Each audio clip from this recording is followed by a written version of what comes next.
Саламатсыздарбы? Кайрадан кыргыз тили сабагынан жолугуп жатабыз сиздер менен. Бүгүнкү өтө турган темабыз баяндооч. Баш мүчөлөрдүн бири болгон баяндоочко токтолуп, кеңири токтолуп өтмөкчүбүз.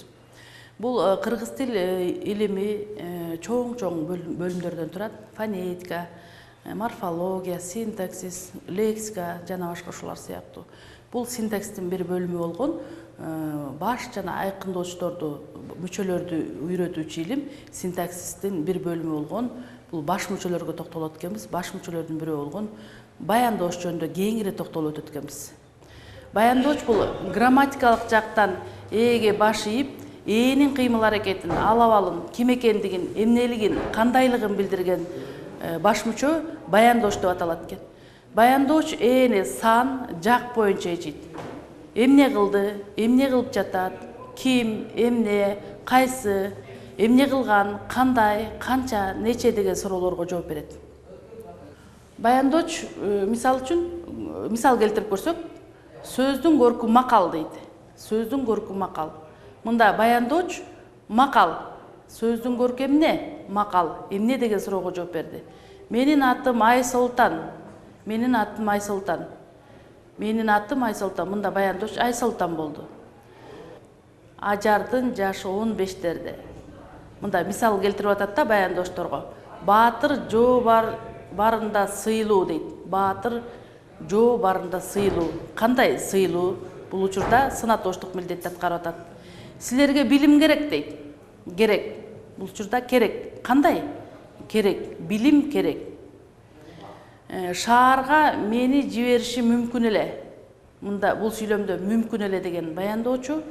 Анан кийинки сүйлөмгө көңүл бурсак, алар мында келишкенбейм. Алар мында келишкенбейм. Мында келишкенбейм деген сөз баяндоочтук милдетти аткарды. Азыр биз баяндоочтун милдетин аткарган сөз түркүмдөр жөнүндө сөз кылмакчыбыз.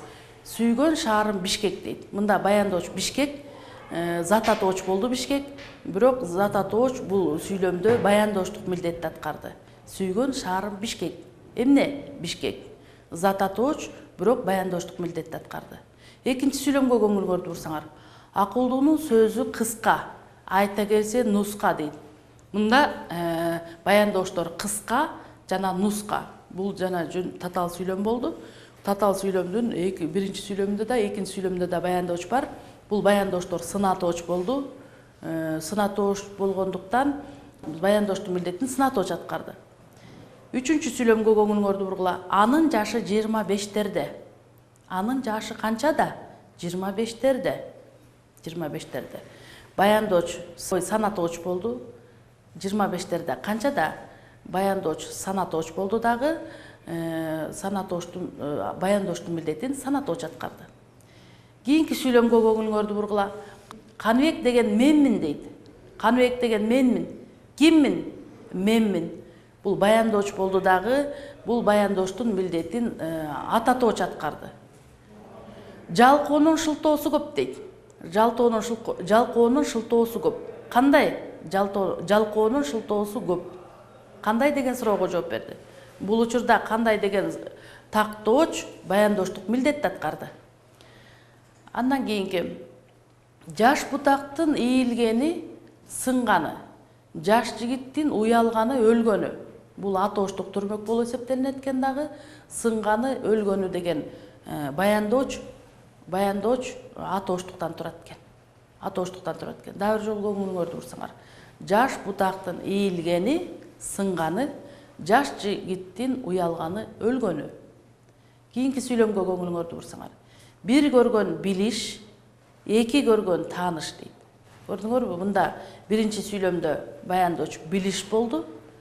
Экинчи сүйлөмдө болсо эки көргөн тааныш дейт. Экинчи сүйлөмдө да тааныш деген сөз баяндоочтук милдетти аткарып, бул кыймыл атоочтон турду. Кийинки сүйлөмгө көңүлүңөрдү бургула. Көл көшүңкү тартып, күн мемиреп турат. Көл көшүңкү тартып, бүтүр, күн мемиреп турат. Кантип турат? Мемиреп турат. Эмне болду? Тартып. Булар баяндоочтордун милдетин чакчылдар аткарды. Жөнөкөй эле сөздөр бар да. Бар, жок, керек деген сөздөр баяндоочу болушат. Мисалы, ушул эле сөздөргө мисалда бул бизге керек. Бул керек деген сөз баяндоочтук милдетти аткарды. Андан кийин туурандуу сөздөр аткарат экен баяндоочту. От жалт жулт этет дейт. От кандай болот? Жалт жулт этет. Демек, туурандуу сөздөр баяндоочтук милдетти аткарат экен. Грамматикалык жактан ээге баш ийүүчү ээлин кыймыл аракетин, абалын, ким экендигин, эмнелигин, кандайлыгын билдирет дейт. Бул баяндооштун эң негизги белгилери. Же болбосо баяндоочко тиешелүү белгилер, грамматикалык белгилерден болуп саналат экен. Биринчиси, грамматикалык жактан ээге баш ийүүчү ээлин кыймыл аракетин, абалын, ким экендигин, эмнелигин, кандайлыгын билдирет экен. Ал эми экинчи чоң белгиси болгон абалды карап көрөлү. Баяндооч ээни сан боюнча, жак боюнча ээрчийт дейт. Сан боюнча. Билесиңер, кыргыз тилинде жекелик сан, анан көптүк сан деген бар. Жак деген бар. Биринчи жак, экинчи жак, үчүнчү жак дейт. Демек, баяндооч ээни сан боюнча дагы, жак боюнча дагы ээрчийт экен.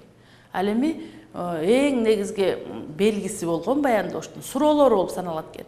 Суроолору: эмне кылды, эмне кылып жатат, ким, эмне, кайсы, эмне кылган, кандай, канча, нече деген суроолорго жооп берет экен. Булар биздин баяндооштун, кеп кылып жаткан баяндооштун грамматикалык негизги белгилеринен болуп саналат экен. Баяндооштун негизги белгилерине токтолуп өттүк. Эми ушул сабагыбызды бышыктоо максатында бул сүйлөмдөргө токтолуп, ушул сүйлөмдөрдүн ичинен баяндоошту таап, башкача айтканда, бул сүйлөмдөргө синтаксистик талдоо жүргүзүү аркылуу баяндоочко дагы бир жолу токтолуп өтүүнү туура көрдүк. Биринчи, Кыргызстандын жери ысык көл дейт. Сүйлөм түзүлүшү боюнча жөнөкөй сүйлөм, мааниси боюнча жай сүйлөм. Кыргызстандын керемет жери ысык көл дейт. Сүйлөмдү талдаордон мурун сүйлөмдүн ээсин таап алышыбыз зарыл. Сүйлөмдүн ээси сүйлөмдө ойдун негизин ээлеп турат деп айтабыз. Кыргызстандын керемет жери эмнеси жөнүндө кеп болуп атат? Керемет жери жөнүндө кеп болуп атат. Демек, анда ой бул жер жөнүндө болуп аткандан кийин биз жери дегенди ээ кылууну туура таптык. Андан кийин Кыргызстандын керемет жери кайсыл? Ысык көл. Ысык көл дейт. Демек, ысык көл баяндоочу болуп эсептелинет экен. Көпчүлүк учурда окуучулар жаңылышат да, баяндооштор сөзсүз эле эмне кылып жатат, эмне болуп атат деген суроого жооп бериши мүмкүн деп башташат, деп ойлошот. А бул учурларда карап көрсөңөр, ысык көл деген бул өзү зат атооч болду дагы баяндооштук милдетти аткарды. Кыргызстандын жери керемет жери ысык көл. Кыргызстандын керемет жери ысык көл деген сүйлөмдө баяндоочу ысык көл болду дагы ээси жери болду. Эми бул сүйлөмгө толук синтаксистик талдоо жүргүзө турган болсок, Кыргызстандын аныктооч, анткени аныктооч заттын ар түрдүү белгисин билгизип, илик жөндөмөсүндө тургандыктан биз муну аныктооч кылдык. Кандай жери дейт? Керемет жери. Анткени бул керемет жери жер менен байланышып атат, жери заттык маанидеги сөз болгондуктан заттын ар түрдүү белгисин билгизип атат. Бул аныктооч болуп эсептелинет экен. Демек, көрдүңөрбү? Сүйлөмгө толук синтаксистик талдоо жүргүзгөндө жери ээси болду, ысык көл баяндоочу болду. Кыргызстандын аныктооч болду да, керемет жер менен байланышып, заттын ар түрдүү белгисин билгизгендиктен керемет деген сөз аныктооч болуп эсептелинди. Ал эми кийинки сүйлөмгө көңүлүңөрдү буралык. Кулак экөө, ооз бирөө дейт. Мында бул татаал сүйлөм болгону менен жөнөкөй гана сүйлөмдөрдөн турду. Татаал сүйлөмдүн тутумун эки жөнөкөй сүйлөмдөн турду. Кулак бул ээси, экөө баяндоочу. Көрдүңөрбү? Мында баяндооч биринчисинде ысык көл зат атооч болсо, экинчисинде сан атооч болду. Экөө канчоо деген суроого жооп берди. Демек, экинчисинде сан атооч баяндооштук милдетти аткарды, башкача айтканда. Ал эми экинчи сүйлөмгө көңүлүңөрдү бурсаңар. Кулак экөө, ооз бирөө дейт. Жанагыдай эле ооз эмне деген суроого жооп берди дагы, бирөө баяндооч болду. Демек, дагы эсиңерге сала кетебиз. Көпчүлүк учурда окуучулар баяндооч эмне кылып атат, эмне кылып жатат деген гана кыймыл аракеттик маанидеги сөздү баяндооч кылышса, көпчүлүк учурда баяндооштун милдетин зат атоочту аткарышы мүмкүн, сан атоочту аткарып калышы мүмкүн экен. Ат атооч, тактооч, заттык деги эле заттык маанидеги сөздөр аткарып калышы мүмкүн экен. Үчүнчү сүйлөмгө сабырсыздын иши тамырсыз дейт. Кеп эмне жөнүндө кеп болуп атат? Сабырсыздын иши жөнүндө болуп атат, иши жөнүндө болуп атат. Иш, иши, ээси, эмнеси. Кандай? Тамырсыз. Тамырсыз. Көрдүңөрбү?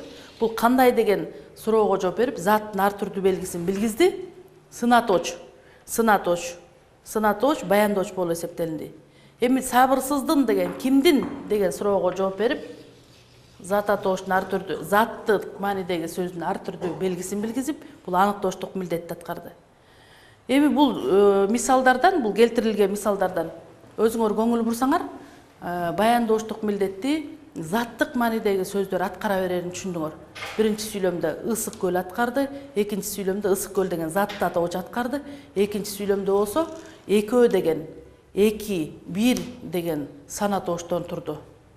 Экөө, бирөө, көрдүңөрбү? Демек, заттык маанидеги сөздөрдү эле баяндооштук милдетти аткара берет экен. Үчүнчүсүн карагыла. Бул сын атооч болду.